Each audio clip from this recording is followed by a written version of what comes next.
This is the 5-minute guide to the Moltke class battle cruisers of the Imperial German Navy. The Moltke class were the second class of German battle cruisers built, and consisted of a pair of ships, the SMS Moltke and the SMS Goeben. The previous class had been a single ship, the von der Tann, and the following class, Seydlitz, would also be a single ship. Compared to the von der Tann, the class offered a number of incremental improvements. It is important to note that German battle cruisers were designed with an entirely different role to British battle cruisers. The original concept developed by the Royal Navy was for the battle cruiser, or as it was first called, the dreadnought armored cruiser, to be used on operations far from home against enemy, armored and light cruisers. The idea was for a few ships with long range, heavy firepower and just enough armor to protect the ship from these smaller vessels, which would only have guns of up to about 8-inch caliber. These battle cruisers would then be able to destroy multiple enemy vessels and secure trade routes, freeing up the more numerous armored and protected cruisers of the Royal Navy to return home and form the fleet screen for the battle fleet.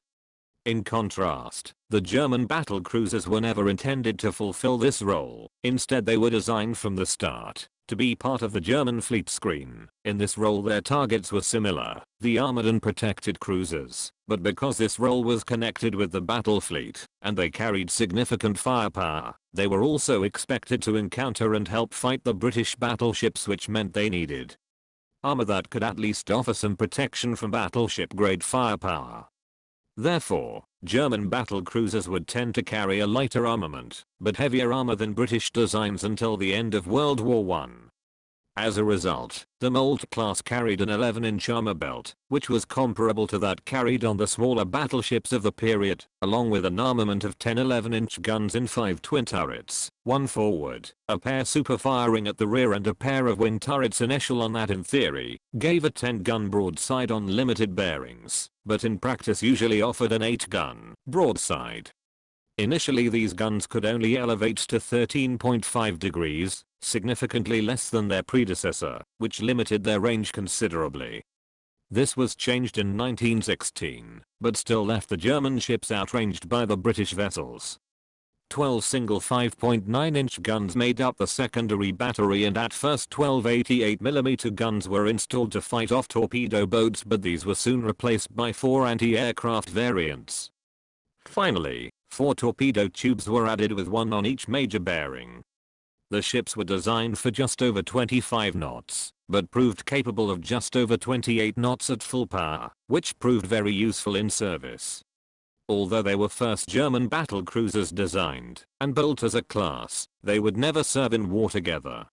Whilst the Moltke was used in various prestigious peacetime roles before the outbreak of the First World War, the Goeben was sent to the Mediterranean almost as soon as she was completed, alongside the cruiser Breslau, in an attempt to establish German influence over the Balkan Wars, which broke out in 1912.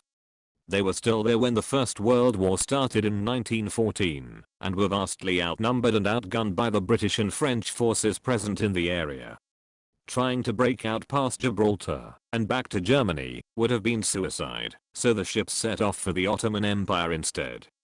Here the ship unusually high speed proved to be their salvation, as the Goeben was able to stay ahead of the British battle cruisers and armored cruisers long enough to reach safety.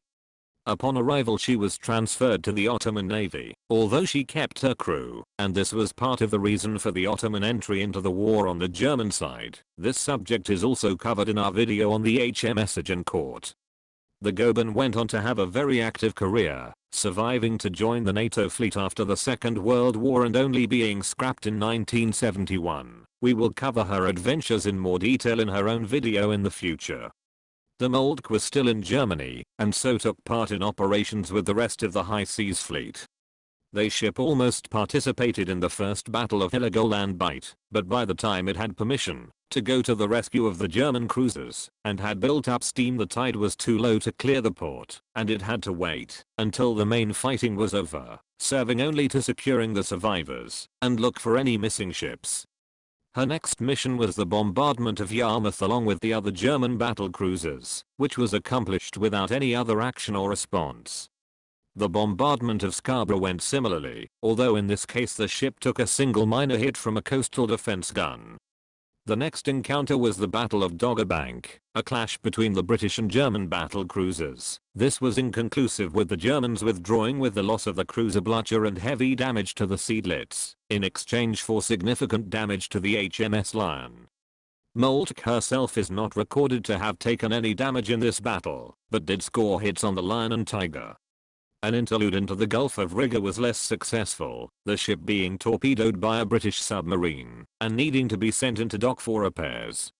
A second bombardment of Yarmouth led to another single hit of little consequence and a brief fight with British light cruisers, cut short by the Grand Fleet heading out to engage the raiders, resulting in a retreat.